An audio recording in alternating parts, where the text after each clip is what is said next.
conversation is going round. People talking about the colors come to town. Fresh as a summer breeze, she'll take you by surprise. Good morning and welcome to another episode of Fresh Waves here at Whistle FM. Today we have a fabulous show lined up for you. We have the one and only David Barthau of Barthau Jewelers in Stouffville. And we're going to be talking with David about diamonds and jewels and all those fabulous things. In the second hour, we've got Angela Dacey coming in, who's going to be talking about gemstones and crystals and their energy and healing properties and angel necklaces and all that kind of fun stuff. So before we start off, we got to say a big shout out to Reese's Market and Bakery, who's given us fabulous muffins today. We have one gluten-free one. We've got apple streusel or apple cheddar, and Jay, you're sucking back a blueberry one over there. Yeah, one of my favorites. One of your favorites. Yep. So today we're going to make an advisory for anyone listening on Wednesday morning, as opposed to a podcast or something. It's nasty outside and lots of freezing rain in the forecast, so drive carefully, slow down. If the person behind you is running up your butt, it's okay. You drive at the speed that you're comfortable driving at and slow down out there, everybody. It's going to be a nasty day, but if you slow down, take it easy, everybody will get home safely. Definitely. So, to start off the show, David Barthau, nice to have you back in the studio. It's been a while. Well, thank you for the invite. It's always a pleasure to come down here to Whistle Radio. Well, we love to have you, and we love to talk about diamonds and jewels, and it's that time of the year. You know, it's Valentine's Day, and I think it's probably one of the most popular diamond and jewel kind of holidays, isn't it? Actually, it's one of them. It's Christmas is always a big one, Mother's Day, and any anniversary or birthday, it's always a good occasion to give a diamond. Okay. So it's not just one or two occasions a year. All right. Tell us a bit about diamonds. You know that old cliche, diamonds are a girl's best friend, and Marilyn Monroe did it better than anybody else. That's a great song.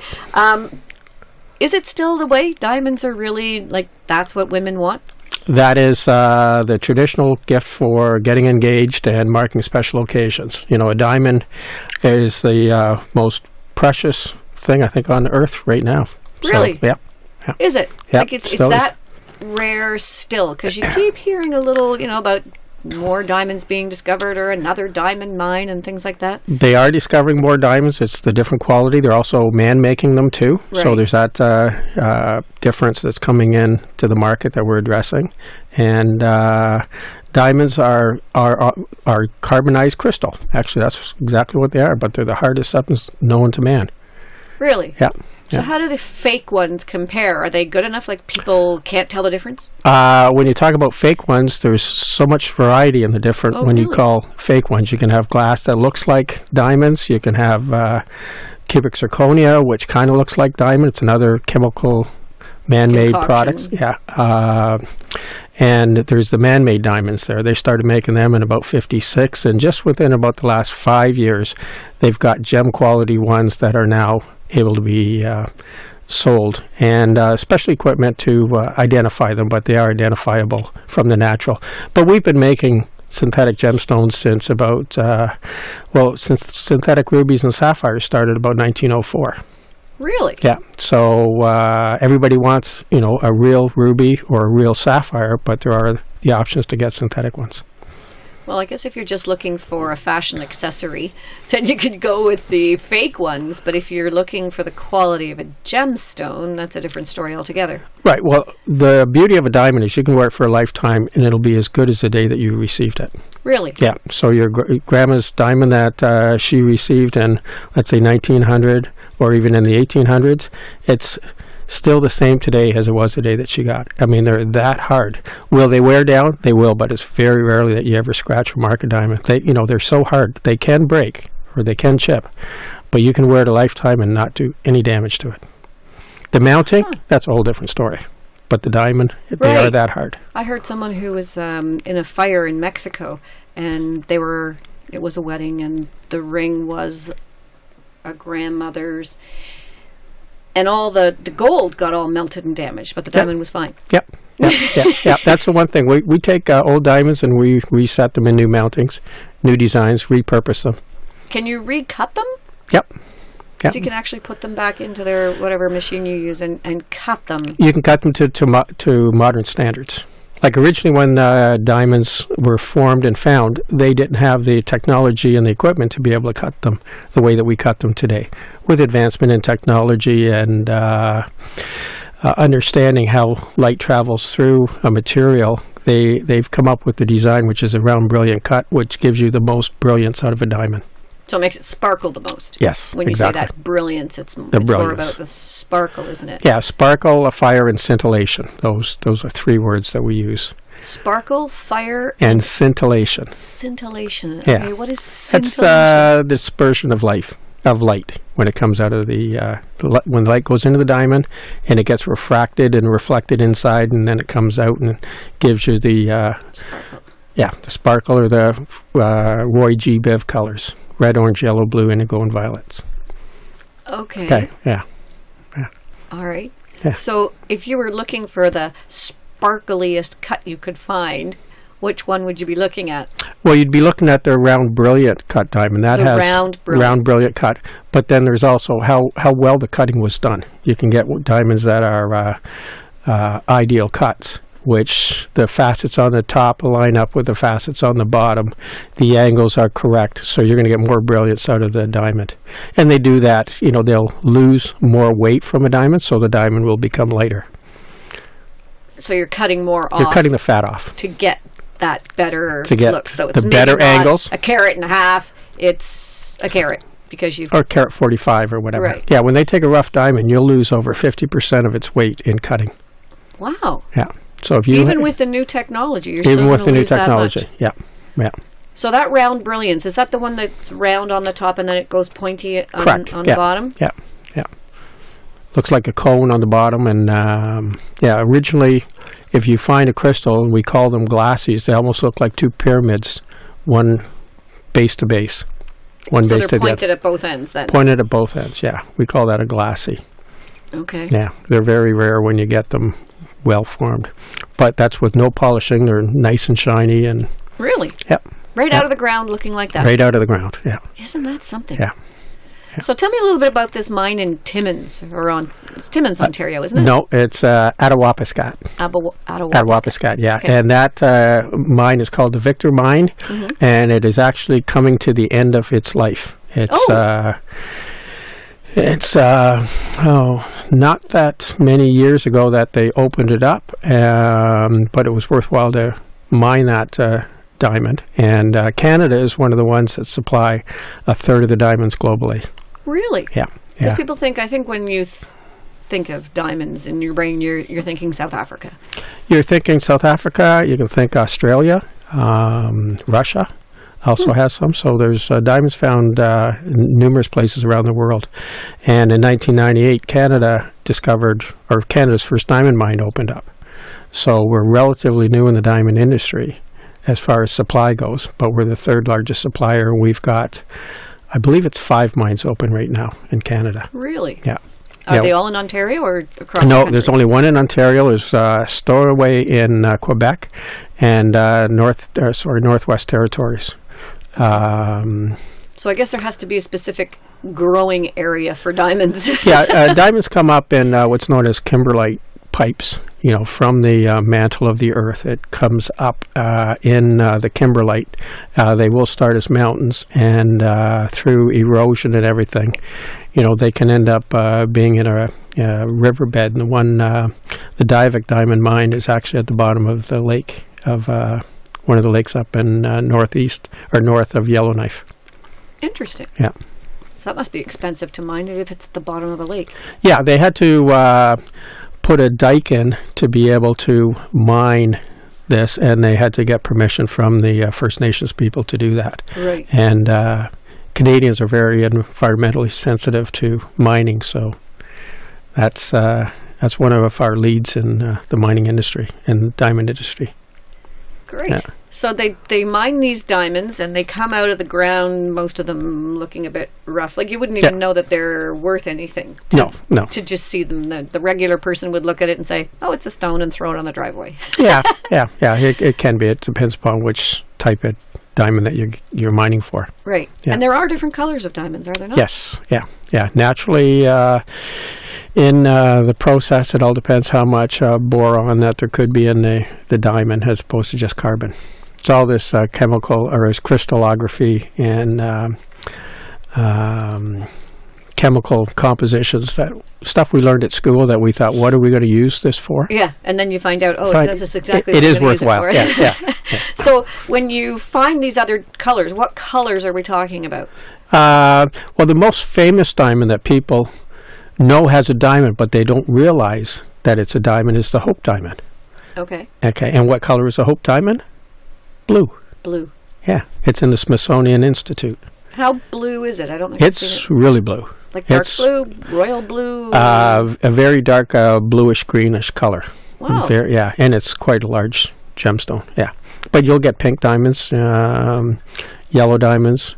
Now, are those more expensive because they're a little more rare? Yeah, what happens with diamonds, we grade it usually on color. And with the grading system that we use, it's usually the GIA. D is the top color, or the one with the least amount of color, or colorless.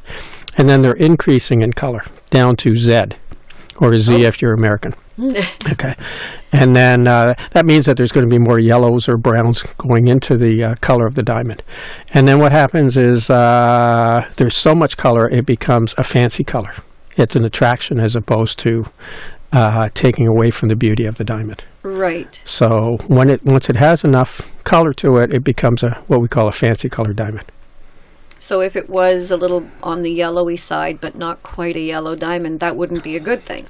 No, it's not as Would desirable. anyone ever buy those kinds of Oh yeah, gems? yeah. Well, usually it's they'll be a little bit less in price, and they all have their own attraction. Right. Like you can get enough diamonds with a little bit of yellow to it, and you can make up like a cluster so that you're accentuating the color in the diamond. Or have a clear one in the middle and yellow ones around the outside, or Correct. something like Yeah. that, right? Yeah. Make a pendant out of it instead of a ring, sort of thing. Yeah. Okay. Yeah. So I guess it would just be in beauties in the eye of the beholder. Correct. Do Yeah. they ever go like a smoky color? Well, they can. I mean, you've got industrial grade diamonds, and you've got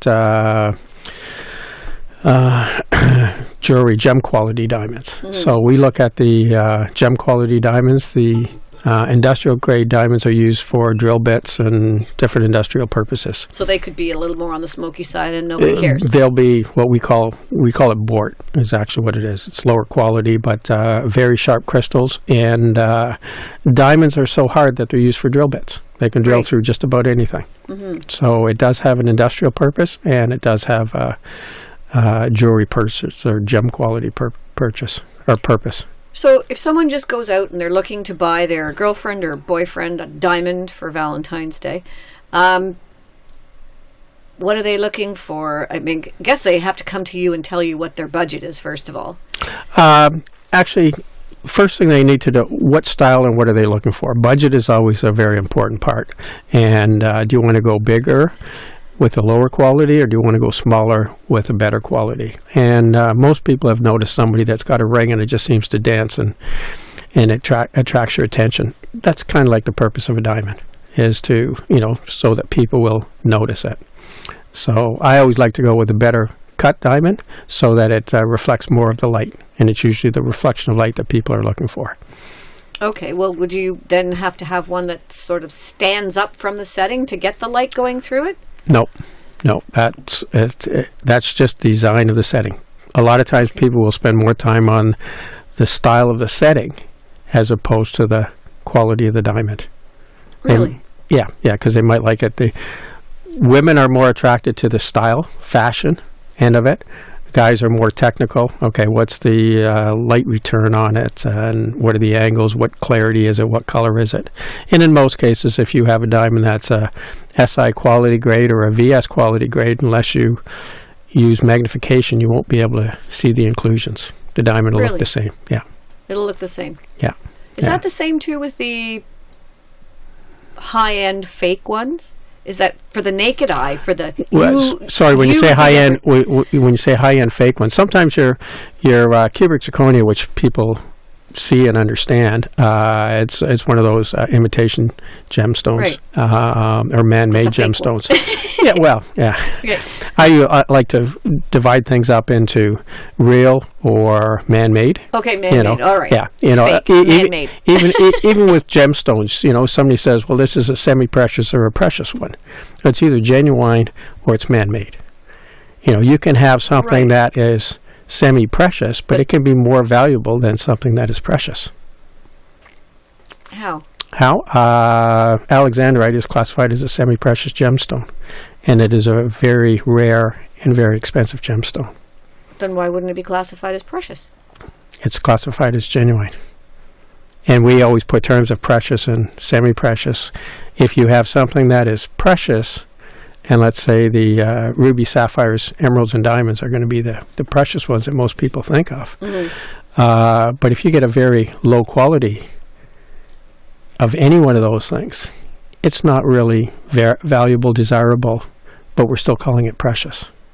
Right. And as opposed to being genuine. Wasn't the precious thing based on how much there was at a certain time when they came up with these designations? The origin, I don't know where it came from. There's been a lot of misconceptions in the jewelry industry, and we're evolving along. So, we're using new terminology or old terminology in a new way. So something that's genuine, it's come from the earth. It's genuine. Right. So if you've got a garnet, it may have been classified as semi-precious before, but it's genuine, and some garnets I've seen lately are stunning.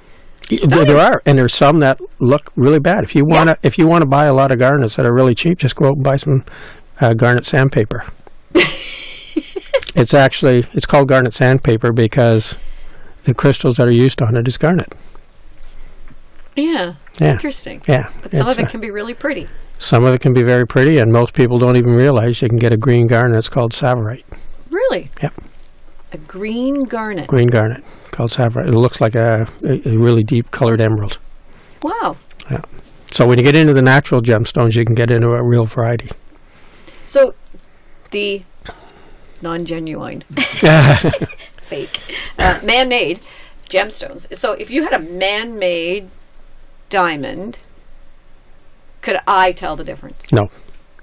You could, but I couldn't. I could, but I'd need the proper equipment to do it. It's that good that you would... Yes. It's got the same chemical properties that a natural diamond is. And actually, in natural diamonds, there's 1% of the diamonds that are 2A type diamonds, or it's classified as a 2A type diamonds to do with the crystal structure. And all of the lab-grown diamonds or man-made diamonds are 2A type diamonds. And it's only 1% of natural diamonds are really type 2A, yes. Huh. So they actually measure the boron in the diamond to be able to tell if it's a natural, or that's one of the indicators. So what's the price difference? 25 to 40% difference. Less. Okay. That's it's quite a bit. It's quite a bit when you're talking about diamonds because they're worth quite a bit of money. Correct. Yeah. So if it's set nicely, you could actually get 40% more ring. Exactly. With a man-made than you could with the real McCoy. Correct. And nobody that you know most likely will know the difference. No. I mean, it's something like you would know the difference. There's so many things out there today that are synthetic and man-made or natural ones. So, interesting. But there is that difference there. Yeah. There's a difference of knowing it personally, I suppose, and if it means something to you that it is a real one. But well, some people they want to have something that is.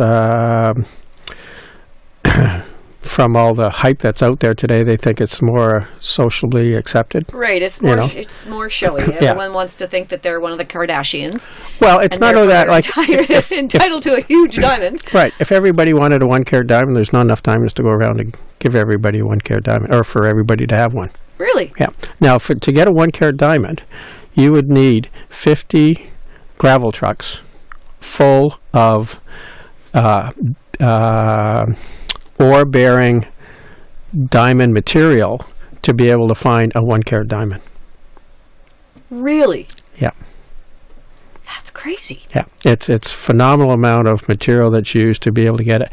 Now, again, it produces a lot of jobs, and some economies are really based on diamonds. Diamond industry. Yeah. Interesting. Yeah. So. Huh. So my diamond earrings are worth something then. I never wear them. I never do. And it always marks a special occasion. Usually diamonds. Yeah. Most people usually, they get them for a special occasion or a special reason, and it just makes people feel good. Right. Yeah. And I've actually seen some really creatively done, like the little chip diamonds, but they're done in such a way that they're pretty and they're sparkly and they look nice. It's not a 1 carat. I'm sure if you put it all together, it'd probably add up to a carat maybe, but they're all little chips and they still look nice. Yeah, you can get a multiple set earrings or ring to have the look of a 1 carat, a carat and a half, or 2 carats, and not have the expense of what a 1-2 carat diamond would be. Interesting. So, how much are you talking for a 1 carat diamond? It depends upon the quality. You can probably start on the low end of about $2,000 or $3,000, and you can go up to $25,000 for a 1 carat for the same diamond, for the same size diamond. Just the different qualities that there are. Just different qualities. Yeah. And you, and the rarity, as a person who does diamonds, would know the difference, but the average person walking by and being shown the ring bing bing would not know. They would be able to tell the difference between the top end and the low end. Would they? Yeah. It doesn't take much. The brilliance would be different. One will look like road salt. Road salt in a gold casing. yeah. And the other one looks like it'll be just diamond. Dancing and sparkling and I mean that's why we have to put the diamonds out of the showcases. If not, they'd just be jumping out of the showcases. They'd be so bright. I guess those big ones, the expensive ones, are under lock and key.